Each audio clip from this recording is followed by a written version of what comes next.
சாயிராம். ஸ்ரீ சாயியை பணிக. அனைவருக்கும் சாந்தி நிலவட்டும். நல்லதே செய்வோம், நல்லதே நடக்கும். எல்லாரும் நல்லா இருக்கீங்களா? இன்னைக்கு விநாயகர் சதுர்த்தி. விநாயகர் சதுர்த்தி நல்வாழ்த்துக்கள்.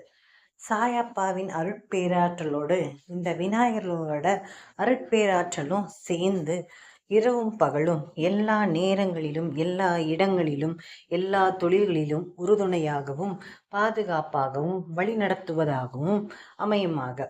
சரிங்களா? சரி, இன்னைக்கு சூப்பரான ஒரு மெசேஜ் உங்களுக்கு சொல்கிறேன். உங்களுக்கு பிடிச்சிருக்கான்னு நீங்களும் சொல்லுங்கள். நான் மட்டுமே சொன்னோம்னா எனக்கு கொஞ்சம் மோட்டிவேட்டாக இருக்கணும்ல. நீங்களும் பேசினா தான் ஆசையாக இருக்குது. உங்கள் பேச்செல்லாம் கேட்கணுன்னு தான் ஆசையாக இருக்குது. ஆனால் நம்ம பேச்சுக்கள் எல்லாம் நீங்கள் கமெண்ட் மூலியமாக தான் சொல்ல முடியும். அதனால் நீங்கள் சொல்லுங்கள், உங்களுக்கு என்ன தோணுதோ சொல்லுங்கள். சரிங்களா? சரி, இன்னைக்கு ஒரு சிறப்பான ஒரு பிரார்த்தனையை நம்ம வைக்கலாமா?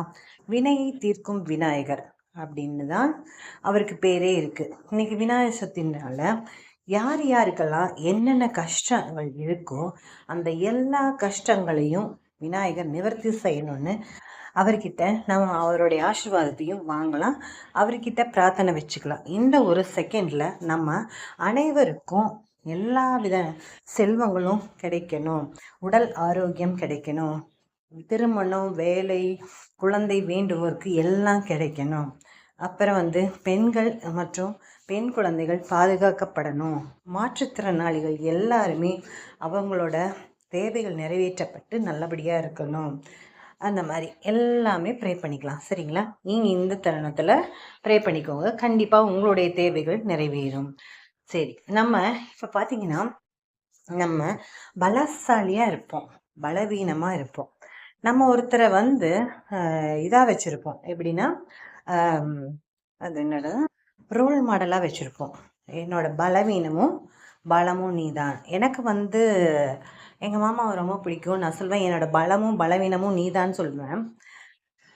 ஆனால் அதுதான் அவர் கூட போனால் எனக்கு மனசுல தெம்பாக இருக்கும், தைரியமாக இருக்கும், எல்லாம் இருக்கும்.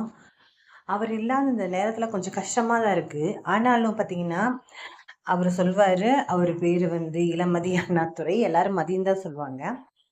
அவர் என்ன சொல்லுவார், நான் இல்லாத காலத்தில் கூட என்னோட பேர் உன்னை காப்பாற்றும் அப்படிம்பாரு.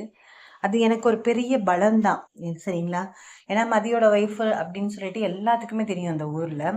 அது போனால் ஒரு மரியாதை எல்லாமே இருக்குது. அதனால் எனக்கு என்றைக்குமே ஒரு பலம்தான். நான் கோயம்புத்தூர்லேயே இருந்திருந்தேன்னா எனக்கு அத்தனை உறவுகள் கிடச்சிருக்குமான்னு தெரியாது. அவர் சொன்னார், நீ வேற யாரையாவது கட்டியிருந்தீங்கன்னா இத்தனை உறவுகள் கிடச்சிருக்காது. ஆனால் இன்னைக்கு நான் இல்லாட்டி கூட உனக்கு இத்தனை உறவுகள் உனக்காக இங்கே இருக்காங்கன்னு சொன்னது உண்மையிலே நிஜம்தான். சரிங்களா? ஆனால் அவங்கெல்லாம் ஒரு காலகட்டத்தில் விட்டுட்டு தான் போயிட்டாங்க. ஆனால் அதுக்கப்புறமா பார்த்தீங்கன்னா சாயப்பாவோட குழந்தைங்க தான் ஒரு ரூபத்தில் உறவாக கிடைச்சாங்க. இன்னைக்கு சாயப்பாவோட ஆசீர்வாதத்தினால போன உறவுகளும் திரும்பி வந்துட்டாங்க. எல்லாத்தோடையும் நிம்மதியாக தான் இருக்கேன். நம்மளுக்கு 1000 கஷ்டம் வரும், நஷ்டம் வரும், எல்லாமே வரும். ஆனாலும் நிம்மதியாக எப்படி இருக்கேன்னா, வந்தால் வந்துட்டு போகுது, போனால் போயிட்டு போகுது அப்படின்ற மனப்பாங்க வளர்த்துக்கிட்டனால அந்த மாதிரி ஆயிடுச்சு. இதுக்கெல்லாம் காரணம் நான் சொல்கிற தம்பி தான். அவரோட ஸ்பீச்சை கேட்டு கேட்டு தான் என்னோடது எல்லாமே மாறி போயிடுச்சு. சரி, நம்மளோட பலமும் பலவீனமும் நம்ம ஒருத்தவங்களாம் நினச்சிட்டு இருக்கோம். ஆனால் அந்த ஒருத்தவங்க கிட்ட எல்லாத்தையும் கொடுத்துட முடியாது. நான் அவர்கிட்ட நினச்சிட்டு இருக்கேன், அவர் தான் என்னோட பலம் பலவீனம்னு நினச்சிட்டு இருந்தேன். ஆனால் அவரே இல்லையே. இப்போ எப்படி இருக்கும்? என்னோட நினைப்பு என்கிட்ட இருக்கு. நான் அவரை பலம்னு நினைச்சா பலம், பலவீனம்னா நினைச்சா பலவீனம் தான். அதனால என்கிட்ட இருக்கிற பலவீனத்தை அடக்கக்கூடிய அந்த ஒரு ஆயுதம் எதுனா என்னுடைய எண்ணம் தான். நம்மளுடைய அப்படி நான் ஏதாவது ஒரு தப்பு செய்கிறேன்னா அந்த எண்ணம் சொல்லு, ஏய் செய்யாத, எதுக்கு செய்கிற, இது உனக்கு இது தேவையா, நீ இது செய்யாத, இது செஞ்சினா எத்தனை பேர் லாஸ் ஆவாங்க தெரியுமா, எவ்வளோ பேர் மனசு கஷ்டப்படுவாங்க தெரியுமா அப்படின்னு நம்மளை ஒரு வான் பண்ணும் பாருங்க ஒரு எண்ணம். அதுதாங்க நம்மளோட ஆயுதம். சரியா? அப்படி ஒரு ஆயுதத்தை நமக்கே வச்சிருந்தோம்னா நம்ம எல்லாத்துக்கும் சூப்பரான ஒரு நன்மைகளை செய்ய முடியும். எல்லாத்துக்குமே எல்லா வித நன்மைகளும் செய்ய முடியும். சாப்பாடு கொடுக்க முடியும்னா சாப்பாடு கொடுக்க முடியும், அப்புறம் துணி கொடுக்க முடியும்னா துணி கொடுக்க முடியும், அப்புறம் தான தர்மங்கள், அவங்க கஷ்டப்படுற நேரத்தில் மருந்து வேணும்னா மருந்து வாங்கி தர முடியும். இப்படி எல்லாமே செய்ய முடியும். நம்ம கிட்ட பணம் இருந்தால் தான் எல்லாத்தையும் செய்ய முடியும். அதுக்கு வருமானத்தை அதிகரிக்கணும். அதுக்கு நாம் வேலை செய்யணும். வேலை செய்யணும்னா நல்லா புத்தி இருக்கணும். நல்லா புத்தி இருக்கணும்னா நல்ல ஒழுக்கம் இருக்கணும். இது எல்லாமே நம்ம கிட்டேயே. நல்ல ஒழுக்கம் இருக்கணும்னா நல்ல எண்ணம் இருக்கணும், நல்ல சிந்தனை இருக்கணும், நல்லவங்களா இருக்கட்டும். இத்தனை விஷயங்களை அடக்கி வச்சிருந்தாதான் இது எல்லாம் தான் நம்மளுக்கு ஆயுதமா இருக்கு. இது எல்லாத்தையும் விட சகிப்புத்தன்மை இருக்கணும், அன்பு இருக்கணும், அறிவு இருக்கணும். அறிவுனால தான் எல்லாத்தையும் பெருக்கிறோம். பெருக்கிறதுனால தான் எல்லாத்துக்கும் உதவி செய்கிறோம். அதுக்கு நல்ல மனசு வேணும். இந்த மாதிரி விஷயங்களை அடுக்கிக்கிட்டே போகலாம். சரிங்களா? இது எல்லாமே நம்மளுக்கு பயங்கரமான ஆயுதமாக இருந்துட்டு இருக்கு. இதை தான் நம்ம ஆயுதமாக வச்சு நம்ம எண்ணங்கள் மூலியமாக தான் நம்ம முன்னேறமே ஒழிய, நம்மளை ஆட்டி வைக்கிறவனா இன்னொருத்தனை வச்சிருக்கக்கூடாது. நான் இதை செய்யட்டுமா, நீ இதை செய்யாத, இது விளங்காது, இது போகாது, இது வராது அப்படின்னு ஒருத்தர் உன்னை டார்கெட் பண்ணிட்டு, அது யாராக இருந்தாலும் சரி, ஒரு குறிப்பிட்ட வயசு வரைக்கும் அம்மா அப்பா பேச்சை கேட்கலாம். ஆனால் அந்த பேச்சுக்கு அப்புறமா சில பேர் அதுக்கே முட்டுக்கட்டையாக இருப்பாங்க. நீ இதை செய்யாத, அதை செய்யாத, இது வேணாம், அது வேணாம் அப்படின்னே சொல்லிட்டு இருப்பாங்க. அந்த வயசுலலாம் கேட்கக்கூடாதுன்னு தான் சொல்லுவேன். நம்ம அம்மா அப்பா பேச்சை கேட்கணும் தான். ஆனால் சில அம்மா அப்பாக்கள்லாம் இருக்காங்க தெரியுமா, அவங்களோட கருத்துக்கள்லாம் ஏற்றுக்கொள்ளவே முடியாத அந்த சூழ்நிலையில் இருக்கும்போது நம்ம எப்படி அவங்க பேச்சை கேட்க முடியும் சொல்லுங்க? சரி என்னமோ பெற்றுட்டாங்க, சரி சரின்ற போகிற சூழ்நிலை தான் இருக்கும். ஆனாலுமே அவங்க என்னதான் நம்மளை இது பண்ணினாலும் நாம் அவங்கள நல்லபடியாக பார்த்துக்கக்கூடிய கடமையில் இருக்கோம். நாமளும் அவங்கள மாதிரியே இருந்தோம்னா அவங்களுக்கும் நம்மளுக்கும் வித்தியாசம் இல்லாத மாதிரி போயிடும். சரிங்களா? இப்போ பார்த்தீங்கன்னா உங்கள் ஃப்ரெண்ட் ஆகட்டும், அம்மாவாகட்டும், அப்பாவாகட்டும், பொண்டாட்டி ஆகட்டும், கணவராகட்டும், குழந்தைங்களாகட்டும், யாராகட்டும், அவங்க நீ இதை செய்யுங்க, இதை செய்யாதீங்க, இவங்களுக்கு கொடுங்க, இவங்களுக்கு கொடுக்காதீங்க, இதை படிங்க, இதை படிக்காதீங்க, இந்த வேலைக்கு போங்க, இந்த வேலைக்கு போகாதீங்க அப்படின்னு மற்றவங்க பேச்சை கேட்டோம்னா நாம நடுத்தருவுல தான் நிற்கணும். இதுக்கு சூப்பரான ஒரு எடுத்துக்காட்டு சொல்லி முடிக்கிறேன். நான் ஒரு மெசேஜ் கேட்டது தான் இது. ஏன்னா நிறைய விஷயங்கள் கேட்கணும், நிறைய விஷயங்கள் கற்றுக்கணும், நிறைய விஷயங்களை படிக்கணும், நிறைய விஷயங்களை தெரிஞ்சுக்கணும். அதுக்கு தான் கல்வி கரையில்லாதது, அதான் எல்லை இல்லாதது. அப்படியே அதுக்கு ஒரு இதே இல்லை, படிச்சுக்கிட்டே இருக்கலாம்.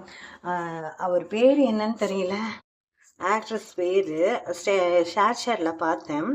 அவரு பார்த்தீங்கன்னா சொட்ட தொலையோட ஒல்லியாக இருப்பார் இல்லை, லூஸ் மோகன் மாதிரி. அதுக்கப்புறமா வந்தவர், அவர் பேர் தெரியல.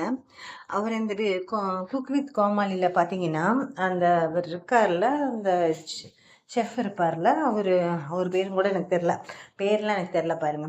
அவர்கிட்ட சொல்கிறாங்க, இவர் என்ன படிச்சிருக்காருன்னு தெரியுமா அப்படின்ட்டு. அவர் பார்த்த பிஏ ஹிஸ்ட்ரி என்னமோ, எம்ஏ தமிழ் படிச்சிருக்காரு, அதுக்கப்புறம் நிறையா டிகிரி படிச்சிருக்காரு, அதுக்கப்புறம் பிளாக் பெல்ட்டு அது இதுன்னு ஜிம்னாஸ்டிக்கு அது இதுன்னு எல்லாமே கற்று வச்சிருக்காரு. இந்த வயசுல அவருக்கு கொஞ்சம் வயசு இருக்கும். இந்த வயசுல 9 வருஷமா தொடர்ந்து படிச்சுட்டு இருக்காரு. ஆச்சரியமா போயிடுச்சு பாருங்க எனக்கு. ஷாக் ஆயிட்டேன். அவரே அந்த செஃப் நல்லா ஃபேமஸ் ஆனவர். அவர் பேரு எனக்கு வரமாட்டேங்குது. தாமு சார் கூட இருப்பாரு. அவரே பிரமிச்சு போயிட்டாரு, இத்தனை படிச்சிருக்காரு அப்படின்னு. அதனால யாரையுமே ஆளை வச்சு எனக்குமே எடை போடக்கூடாது. சரிங்களா? அதனால பார்த்தீங்கன்னா நம்ம இந்த மாதிரி நம்ம படிப்பு கூட நம்மளுக்கு ஆயுதம் தான். சரியா? அந்த மாதிரி ஒருத்தவங்க சொன்னதுதான் நான் உங்களுக்கு சொல்றேன். அவங்க என்னன்னா, முக்குரு விநாயகர் இருக்காருல்ல, முக்குருணி விநாயகர், அவர் கிழக்கு வாசல்ல இருப்பாரா. அதுக்கு முன்னாடி ஒரு யானை இருக்குமாமா. யானை போற வரவங்க இதெல்லாம் பிச்சை கேட்டுட்டு இருக்கும். யானை பாங்கிட்ட கொடுத்துரும், வாங்கி வாங்கி யானை பாங்கிட்ட கொடுக்குதுன்னு வச்சுக்கோங்க, எல்லாத்தையும் ஆசீர்வாதம் பண்ணி. அந்த இடத்துல அது கோயில் யானை பிச்சை கேக்குது.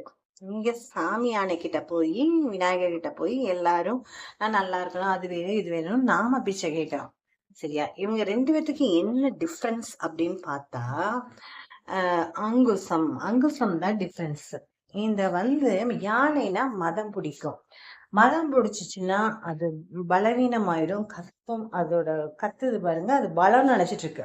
அது பலவீனம். அந்த பலவீனத்தை அடக்கிறதுக்கு ஒரு அங்குசம் தேவைப்படுது. அங்குசம்ன்றது தான் இந்த இடத்துல மெயினான ஆயுதம்.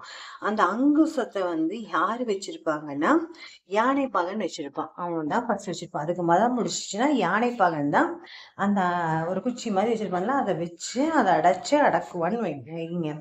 அப்படி யானைப்பாகன் வச்சிருப்பான். அதை கொடுத்தது கடவுள்னு வச்சுக்கலாம், அந்த மாதிரி. ஆனா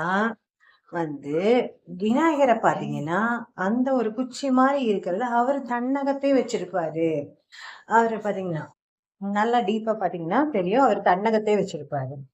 எந்த ஒரு மனுஷன் இந்த மாதிரி தன்னோட பலவீனத்தை தானே அடக்குபவனா தன்னகத்தே வச்சிட்டு இருக்கானோ அவன் மத்தவங்களுக்கு பிச்சை போடுவான்.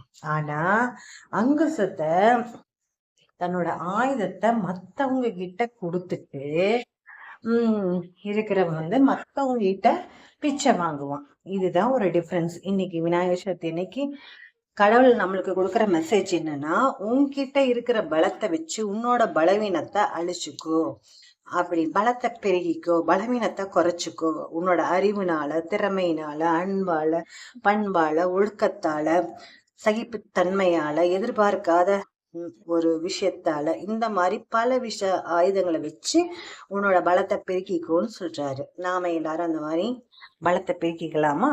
சரி, சாயப்பா இந்த விநாயகர் சதுர்த்தி நாள்ல நம்மளுக்கு என்ன